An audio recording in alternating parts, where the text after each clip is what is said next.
महात्मा, परमात्मा ने मेहर करी अपने ऊपर, स्वयं आए, अपनी जानकारी आप देकर गए, यथार्थ मंत्र बता दिए कि ये नाम जाप करो, लेकिन पूरे गुरु से लेकर, ये नकली गुरुओं से बात नहीं बनेगी।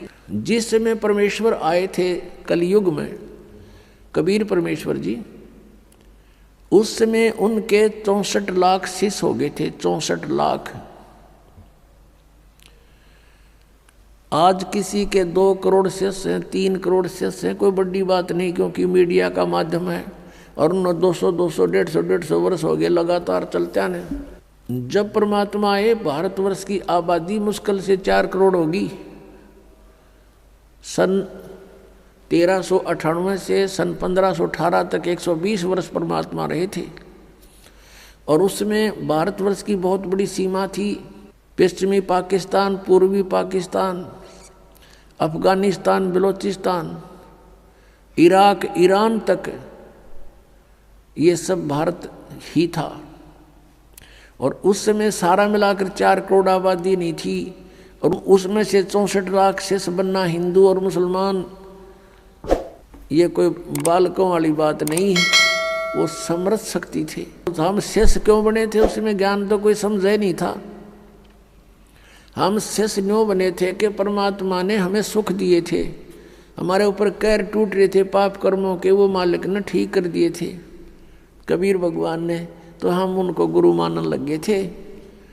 ये दयालु हैं, इन पे हमारा दुख देखा नहीं जाता, लेकिन हम इतने बुद्धिहीन बना दिए इस काल भगवान ने, हम पहचान नहीं पा रहे अपने दाता ने, और उसको ना पहचान कर हम अभी तक भटक रहे हैं या कष्ट उठा रहे हैं। तो क्या बताते हैं परमात्मा के, दुगने तिगने किए चौगने किन्हू मूल गवाही।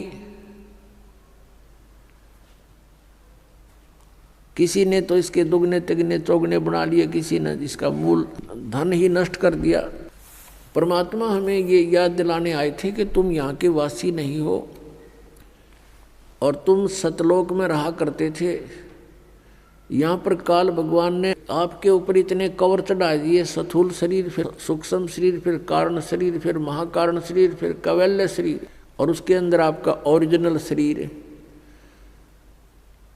तो आपको, और फिर ये ऐसा शरीर दे दिया, इसमें कदे बीपी आई, कदे लो हो जा, कभी कोई बीमारी, कोई टेंशन होगी, हर समय आपको पीड़ित रखता है। इसलिए हम उस परमात्मा को पहचानने में सफल नहीं हो पा रहे। अब हम पहचानेंगे भगवान को, क्योंकि समय आ गया है। आपके ऊपर मेहर करी परमात्मा ने, जिस ज्ञान को अभी तक छुपा रखा था वो आपके ऊपर बरसा दिया भगवान ने, और थोक के बाका बरसा दिया। 1 महीने में 2-2 सत्संग 3-3 दिन के,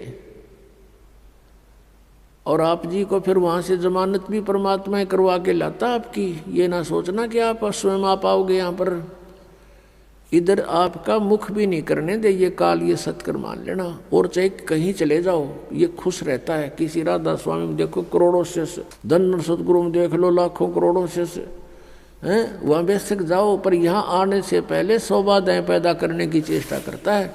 उसको पता है कि वो तो अपने ही हैं, पंथ हैं, काल के ही पंथ हैं। वो तो ना वहाँ नाम है, ना उनका ज्ञान है, दुनिया को काल के जाल में फंसा के बैठा रखा है। और यहाँ आने से उसकी पोल पाटे सारी। तो यहाँ आपको परमात्मा लेकर आते हैं, आपकी जमानत करा के लाते हैं कि 3 दिन की जमानत, 4 दिन की जमानत करवा ले। काल की कैद है या, इस कैद में हम अपना वो कर्म भोग रहे हैं जो हमें सज़ा मिली हुई है, और वहाँ से 3 दिन की छुट्टी करा के लाऊँ आपकी, यह जमानत पा रहे हो आप। ये समझ लेना, यहाँ कोई काम नहीं, परमात्मा के नाम के सिवा दूसरी बात नहीं। और यहाँ कर भी कोई और बात चलाता है तो महा अपराधी प्राणी है। कहते सत्संग के माँ आके कोई बात चलावे और 30 अपराधी आत्मा को 3 लोग नहीं ठोर। तो यहाँ आप आते हो, भगवान की चर्चा करते हो, किसी से आप सुनते हो, किसी को सुनाते हो, नए को अपना दुख जो भगवान सुनवाई की आपकी वो बताते हो, अनुभव बताते हो। तो ऐसे सारा दिन आपका मालिक की चर्चा में जाता है, यहाँ कोई टेंशन नहीं। और पुण्यात्मा सतलोक में ऐसा ही है, वहाँ कोई काम नहीं है आपको, वहाँ निष्कर्म में मुक्ति मिलती है, मोक्ष मिलता है, बिना काम के वहाँ फल खाने को मिलता है, भरे भंडार हैं भगवान के, कोई उसमें कमी नहीं। तो यहाँ आप आते हो, आप यहाँ आते हो अपना कुर्ता पजामा लेकर आते हो, बाकी सारी सुविधा परमात्मा ने दासों के माध्यम से आप पुण्यात्माओं के लिए करवा रखी है। और यहाँ कर भी इसका सदुपयोग नहीं करते हो, भक्ति नहीं करते हो, चर्चा भगवान की छोड़ रिश्तेदारी की बतलाते हो, तो तुम भक्त नहीं हो, तुम धोखा दे रहे हो अपने आप को भी। ठीक है, 2-4 मिनट कोई बातें करनी भी पड़ जाए रिश्तेदारी की, गृहस्थी की, वो 10 से 5 मिनट की होती है, बाकी नहीं घसीटे, उन्हें घना लंबा चौड़ा नहीं बनावे।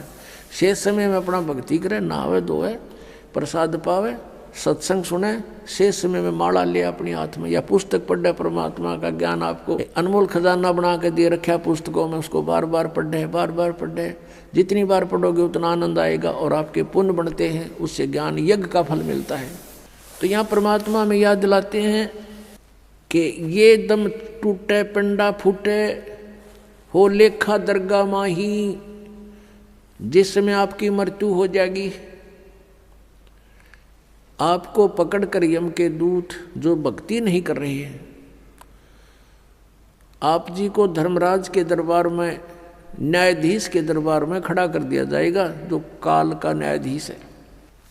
और वहाँ जाकर के आपसे पूछेंगे कि भाई निकाल क्या लाया गठड़ी में, दिखा तेरा परस, कितनी माया इकट्ठी करके लाया तू, जो पूंजी लेकर गया था मनुष्य के श्वासों की, अब दिखा कितना कमा के लाया। फिर ये नीचे को मुंह कर लेगा ऐसे। पुण्यात्मा, ये जब मनुष्य शरीर छूट जाता है उस समय इस प्राणी के साथ ऐसे बीतती है जैसे सौपन में क्या देखते हैं कई बार एक गरीब व्यक्ति, और क्या देखता कि कार में बैठा जा रहा है। एक बताया था व्यक्ति, कहने लगा मैं आज सपने में ऐसा देखा कि जैसे कार में बैठा हूँ और कार चला रहा हूँ, और ब्रेक लगाया, आगे एकदम कोई ऐसी स्थिति आ गई, ब्रेक लगाया, जोर से पैर मारा और रजाई फटी हुई थी उसकी, उस रजाई में का पैर आर पार हो गया।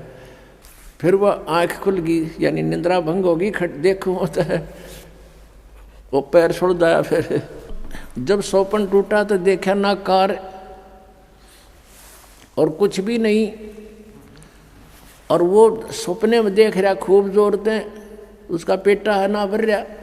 तो कहते हैं आज जो सुविधाएं आपके पास हैं, और जिस समय ये आपकी शरीर छूट जाएगा उस समय आपका सपना सा टूटेगा, और यम के दूत बाजू पकड़ रहे होंगे, वो पाँव उड़ रहा होगा टूटी हुई रजाई में, और कहेंगे चल बच्चा। अब उसका विश्वास सा नहीं बनता कि बेटा था, मेरी बेटी थी, कार थी, कोठी थी, कहाँ थी, चल अब बताएंगे तरीके थी। यहाँ बताते हैं कि ये सौपन जब टूट जाता है, जब इसका समझ में आवा है कुछ भी ना था, मैं तो वैसे ही दुखी हो रहा था कार में, कदे ब्रेक लाऊं था, कदे गियर बदलूं था, और था कुछ भी को नहीं। तो ये जो आज आप देख रहे हो, जब सपना टूटेगा, आपका मृत्यु होगी, आपको ऐसा लगेगा अरे के था, कौन सा बेटा, कहाँ बेटी, कहाँ कोठी, कुछ भी नहीं था। अब समझ लेना स्वप्न के बाद आपको क्या प्राप्त होता है, याद रह जाती है वो। तो धर्मराज के दरबार में जा करके इसको खड़ा कर दिया जाता है।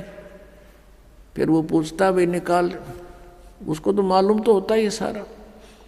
तो फिर वो क्या बहाना मिलाता है, क्योंकि उसको याद आ जाती है कि मैं वायदा करके गया था भगवान से, हे परमात्मा जब ईब के मनुष्य शरीर मुझे मिल जावे तो मैं सदा भगवान याद करूँगा, पेट के लिए थोड़ा बहुत कार्य भी करूँगा, लेकिन ज़्यादा समय मालिक तेरी याद में बिताऊँगा। अब मुझे सब याद आ गया है। उस समय उसको पिछले पुण्यों जन्म जन्मांतरों के सारे दुख याद आ जाते हैं। और जब ये मनुष्य शरीर प्राप्त करके वहाँ से चलता है, इसको बार बार समझाया जाता है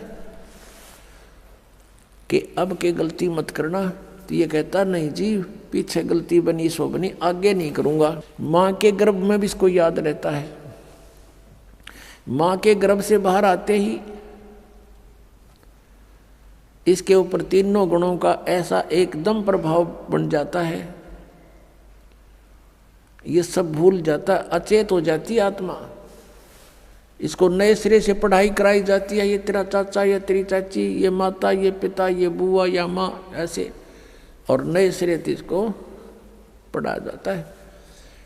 अब जब तक हम सत्संग में नहीं आते और सतगुरु नहीं मिलते, नकली संतों के सत्संग से भी लाभ नहीं, क्योंकि उनके पास ना नाम ना ज्ञान। उद्देश्य उनका अवश्य है कि हम सत्संग सुनावा, लेकिन सत्संग है ही नहीं उनके पास।